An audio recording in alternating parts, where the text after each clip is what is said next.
Bonjour à toutes et à tous. Je fais cette vidéo maintenant pour faire un peu le point sur ce qui a été fait dans ce chapitre qui s'intitule donc Dynamique, force et loi Newton. Donc pour voir un peu ce qui a été fait en cours dans un premier temps, c'est-à-dire au gymnase, à l'époque où on pouvait y aller. Ensuite, à travers Zoom, grâce à Zoom en fait, les cours à distance, et puis finalement les cours où vous pouviez retourner au gymnase, mais moi pas. Donc, je vous donnais des choses à lire et des vidéos à visionner. Et puis, on va faire un peu le tour, un petit point, un petit résumé de ce qu'on a vu. Et puis aussi, évidemment, de ce qui reste à voir et que donc on traitera l'année prochaine. Alors, d'après ce que j'ai noté, on a commencé le cours sur les forces fin février, le 28 février en fait, où je vous ai présenté la notion de force d'abord. Et puis directement dans l'enchaînement, je vous ai parlé de ce que c'est qu'un vecteur force, qui est la représentation mathématique d'une force en fait. Plutôt qu'un nombre, eh bien, on tient compte, comme on a toujours fait, de la direction, du sens, de l'intensité et du point d'application justement de la force. Donc ça se traduit par un vecteur en réalité. Ensuite, on a vu la notion de résultante des forces qui se trouve à la page 2 de votre cours. La résultante des forces, c'est en réalité la somme vectorielle, très important, la somme vectorielle des vecteurs force qui agissent sur un seul et même objet. Donc la résultante, on appelle ça en général R.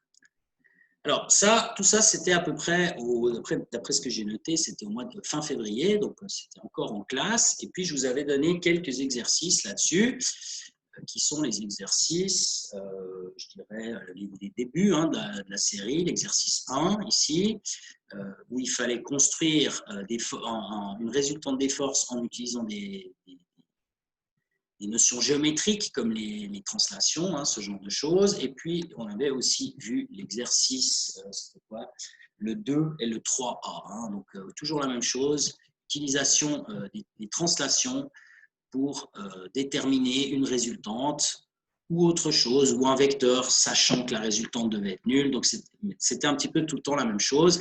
Donc, ça, c'est ce qu'on a pu faire en classe. Et puis, donc, après, est intervenu donc, le confinement.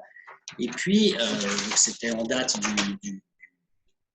c'était le vendredi 13 mars. Et puis, il y a eu le test aussi qu'on a fait entre deux. Donc, on n'a pas trop avancé dans le cours juste avant le confinement. Et puis donc, à partir du 13 mars, tout ce qui a été fait, ça a été fait à distance, en fait. Alors, qu'est-ce qui a été fait, justement? Eh bien, dans le chapitre sur les forces, on a commencé à voir différentes forces qui peuvent agir sur des objets. Et la première que je vous ai présentée, c'est la force de gravitation. Alors, la force de gravitation, ça se trouve à la page 3 de votre cours. Et puis, ensuite, ça va jusqu'à la page 4. Et puis, dans la foulée, je vous ai présenté, on va dire, un corollaire en quelque sorte, un cas particulier de la force de gravitation, qui est ce qu'on appelle la force de pesanteur, qui est en réalité la force de gravitation qu'un astre exerce sur un objet, un corps quelconque, qui se trouve à sa surface ou à proximité de sa surface. Donc, si vous voulez, la force de pesanteur, c'est une force de gravitation. Donc ça, ce sont des choses qu'on a vues par Zoom, en fait. Donc, au début du confinement, c'était, d'après ce que j'ai noté, le 20 mars et puis le 27 mars, d'ailleurs, aussi. Donc, c'était 2 semaines consécutives. Et puis, ça m'a permis, tout ça, de vous faire le distinguo entre ce qu'on appelle, c'est ce qu'il y a ici dans les remarques à la page 5, en fait, entre ce qu'on appelle le poids et la masse, et que dans le langage courant, on a tendance à parler de poids en kilogrammes, alors que les kilogrammes, c'est réservé à la masse, et que le poids étant une force, ça se mesure en newton. Alors, en ce qui concerne la force de gravitation et la force de pesanteur, on a fait plusieurs exercices. Donc, on a fait quoi? Voyons un petit peu ce qu'on a ici. Donc, on a fait les exercices. Ça ne veut pas, excusez-moi, j'ai un petit souci. Ça ne veut pas. Qu'est-ce qui se passe? Ah ouais, quand même. OK. Voilà, on a fait l'exercice 4 sur la force de gravitation. J'ai un petit problème avec mon petit stylo là. Il réagit à retardement, en fait. Voilà. Donc, on a fait l'exercice 4, on a fait l'exercice 5, non pas l'exercice 5, celui-là on l'a laissé de côté.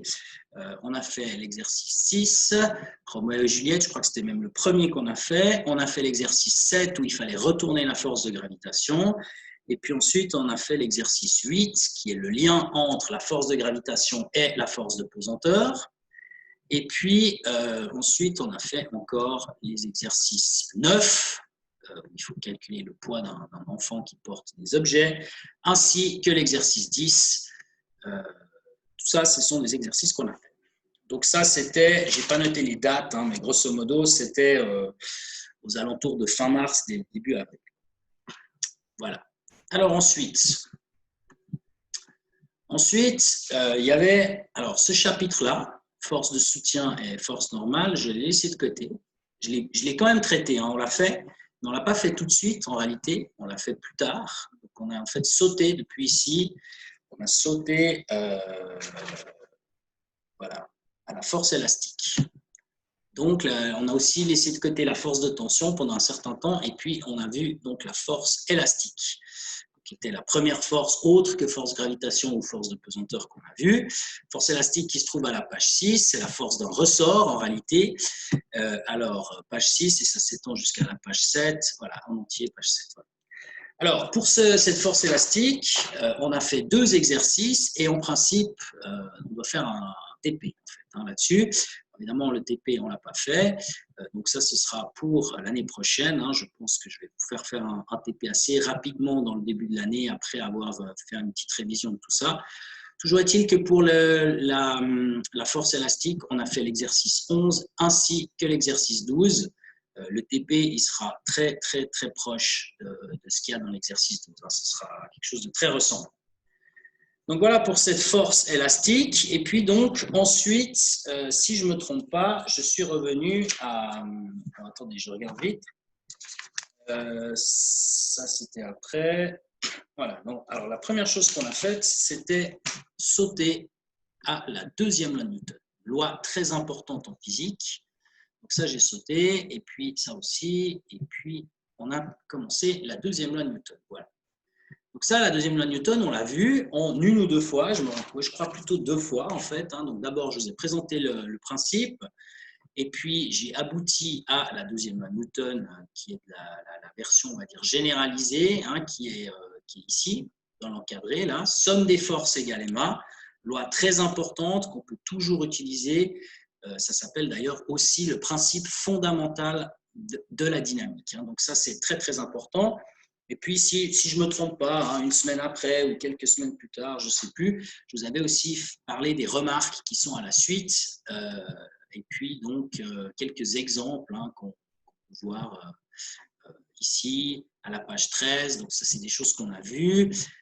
Et ceci, jusqu'à la page 14, là aussi, ça, tous ces exemples, on les a traités. Alors, pour les dates, c'était peut-être un peu plus tard, mais ça a été fait.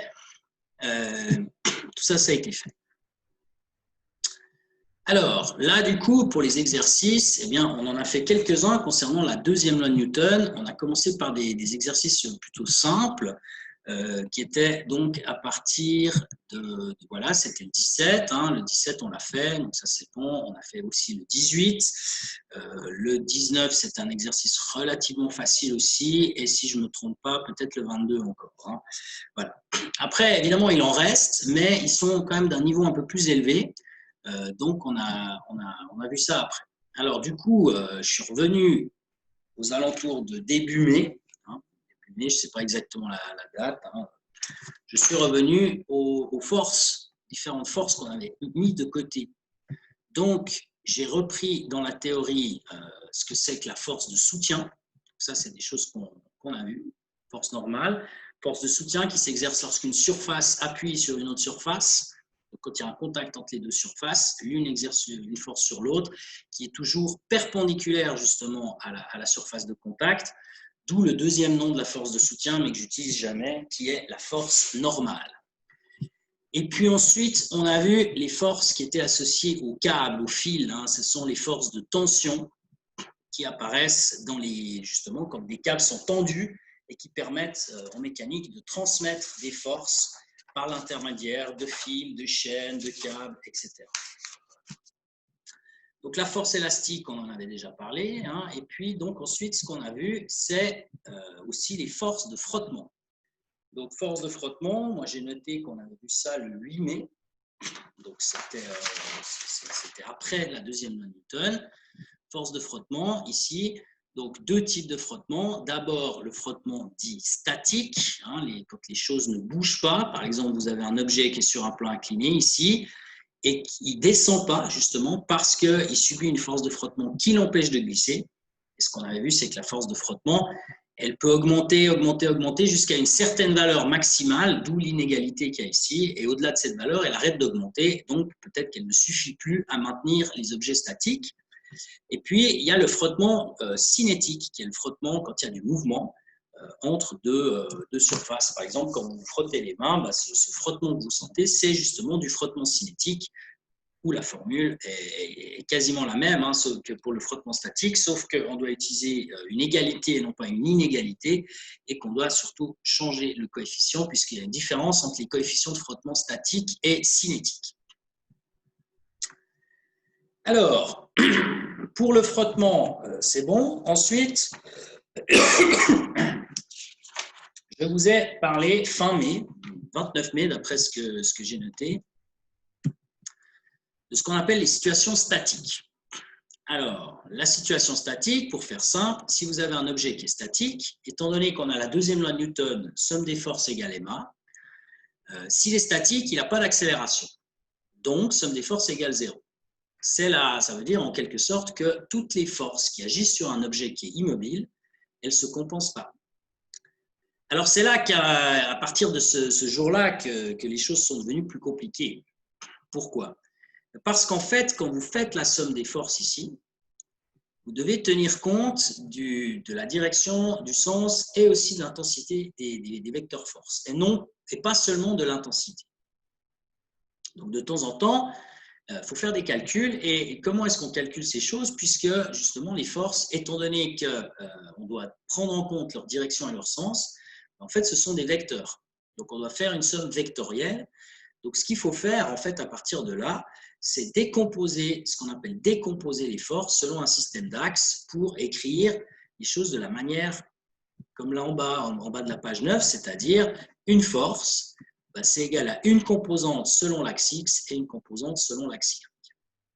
Donc là, je vous ai appris la technique pour décomposer ces forces sur des systèmes d'axes que vous choisissez au mieux, hein, selon vos besoins, et de manière à essayer de diminuer les difficultés de la résolution des problèmes. Et puis, donc, on avait fait un exemple ici, hein, de calcul avec cette décomposition des forces qui est là en bas dans le tableau.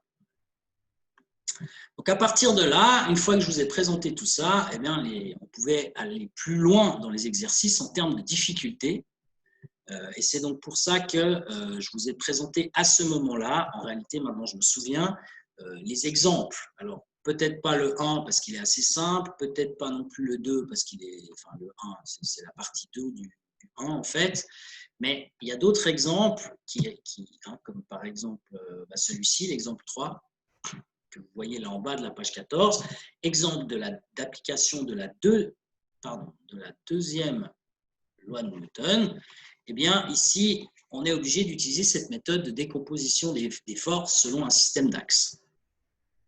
Donc là, c'est nettement plus complexe, hein, ce genre de procédure. Mais enfin bon, on a fait ce genre de choses. Et puis donc, plein d'exercices. Alors, qu'est-ce qu'on a fait? Donc, si je me rappelle bien, 17, 18, 19, c'était relativement simple. 22, probablement qu'on l'avait fait aussi à l'époque parce qu'il n'y a pas tellement besoin des systèmes d'axes. Mais par contre, à partir du 23, voilà, le 23, exercice assez complexe qui fait intervenir justement cette décomposition selon des axes et les frottements. Le 24, on l'a pas fait. Voilà, le 24, il n'est pas fait. Le 25, on l'a fait. Le 26, non plus, je ne crois pas qu'on l'ait fait. Voilà, celui-là, on ne l'a pas fait. Et puis, le 27, dont j'ai fait la correction, qui était à faire pour ce jour, et qui est dans la correction, et que je vous ai envoyé cette correction, donc ça, c'est fait. exercice assez dur, hein, justement, qui fait intervenir plusieurs choses, justement, deuxième loi de Newton, frottement cinétique, et puis donc cette décomposition des forces selon un système d'axes. Et puis, on a encore fait l'exercice 29, la partie A, qui était aussi à faire donc, pour ce jour. Alors, vous voyez que dans cette série d'exercices, bon, pour l'instant, on en est là. Donc, on n'a ni fini les exercices, ni fini le cours. Hein. Si je remonte un petit peu dans le cours, qu'est-ce qu'il nous reste à faire? Ce qui nous reste à faire, pardon, eh bien, il nous reste la première loi de Newton. Alors, la première loi de Newton, j'ai hésité à vous la faire par cours à distance. Et puis, je me suis dit que ce n'était pas forcément une bonne idée. Parce que la première loi de Newton, bon, elle n'est pas très complexe à comprendre, mais elle est assez contre-intuitive, par contre. Donc, ça bouscule un peu les préconceptions. Et du coup, je me suis dit qu'il valait mieux finir le travail avec la deuxième loi de Newton avant d'attaquer la première. Donc ça, c'est quelque chose qu'on fera en deuxième année, la première loi de Newton. Donc l'année prochaine, la première chose qu'on fera après cette dit bonjour, c'est récapituler un peu tout ce qu'on a fait sur les forces, éventuellement répondre à des questions, refaire des exercices. Donc là, ça prendra quelques semaines, hein, j'imagine. Et puis donc, le premier morceau nouveau de théorie, ce sera sur la première loi de Newton. Donc, la première loi de Newton, c'est à la page 16, et puis ça continue, il y a la notion, ce qu'on appelle l'inertie, il y a plusieurs exemples dont je peux parler. Donc, c'est un chapitre qui est assez long, en fait, hein. C'est pour ça aussi que je ne l'ai pas fait cette année, parce que je pensais que je n'aurais pas le temps de le faire, hein. Il tient sur 6 pages, donc c'est pas mal. Et puis après, il reste encore une dernière loi, qui est la troisième loi de Newton, qui est elle aussi très importante, très intéressante, avec beaucoup d'applications dans la vie de tous les jours, qu'on verra également en deuxième. Donc, en fait, le premier sujet de deuxième année, c'est une récapitulation du sujet sur les forces qu'on a vu à distance, hein, essentiellement à part le tout début. Hein, je veux dire, la plupart a été fait à distance. Donc, ça va prendre quelques semaines pour se remettre à niveau. Et puis ensuite, on verra encore la première loi de Newton ainsi que la deuxième loi de Newton. La première loi de Newton ainsi que la troisième loi de Newton. Et puis là, à mon avis, hein, on est au bout. Voilà, effectivement. Donc, on sera au bout. Donc, ça veut dire quoi? Qu'en gros, il nous reste, après, il y a aussi quelques exercices, hein, j'en ai pas encore parlé, mais il y a l'exercice 30, par exemple, qui est un exercice sur la troisième loi de Newton. Il y a l'exercice 28 qu'on n'a pas fait, il y a le 29b qu'on n'a pas fait. Donc, tout ça, ce sont des exercices qui, soit n'ont pas été faits, parce que je me dis, je les garde pour l'année prochaine pour faire une récapitulation avec des nouveaux exercices. Il y a le 24 qui n'a pas été fait, il y a aussi le 26 d'ailleurs qui n'a pas été fait. Donc bon, il y en a quand même plusieurs, hein, il y en a peut-être d'autres encore avant. Bref, on ne va pas tout regarder. Mais disons que voilà, en gros, le programme l'année prochaine, c'est récapitulation du chapitre récapitulation, voilà, sur les forces. Une fois que ce sera fait, théorie, première loi de Newton,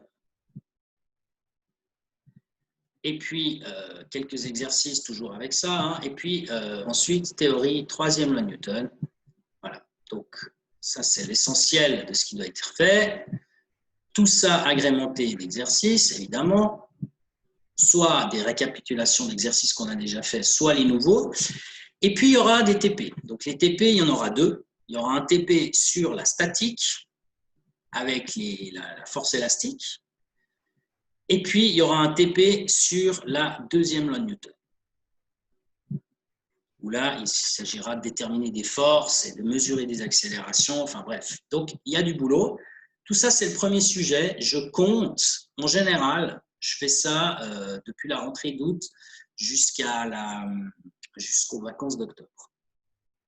Mais ça, c'est ce qui se passe d'habitude. Mais d'habitude, le TP sur la statique, je l'ai déjà fait en première année. D'habitude, la théorie de la première loi de Newton, non, ça c'est à peu près la même chose. Ça, c'est pour la deuxième. Alors voilà, vous êtes un petit peu fixé sur ce qui vous attend. Ce que je pourrais dire en plus là-dessus, c'est qu'évidemment, ne faites pas un feu de joie avec vos affaires de physique à la fin de la première année, parce que justement, vous allez en avoir besoin en deuxième année. On va continuer ce sujet, donc il faut garder les feuilles, il faut garder ces documents, de manière à pouvoir voilà, continuer ce cours en deuxième année. Et puis, quand on aura fait ce cours-là, eh bien après, on changera complètement de sujet. En deuxième année, en général, on parle, je vous ferai un petit topo en début de semaine, hein, donc à la rentrée. L'idée, c'est électricité, il y a un chapitre sur l'énergie. Après, je peux encore choisir, je peux faire un chapitre sur les ondes, par exemple, un chapitre sur la pression, enfin, voilà, il y a plusieurs chapitres à choix. Mais disons, ceux qui sont un peu obligatoires, c'est l'électricité, donc ça, c'est sûr, vous allez y passer, et puis l'énergie. Voilà. Voilà pour cette petite comment dire, mise au point sur ce qui a été fait et sur ce qui reste à faire dans ce chapitre sur les forces et sur les lois de Newton.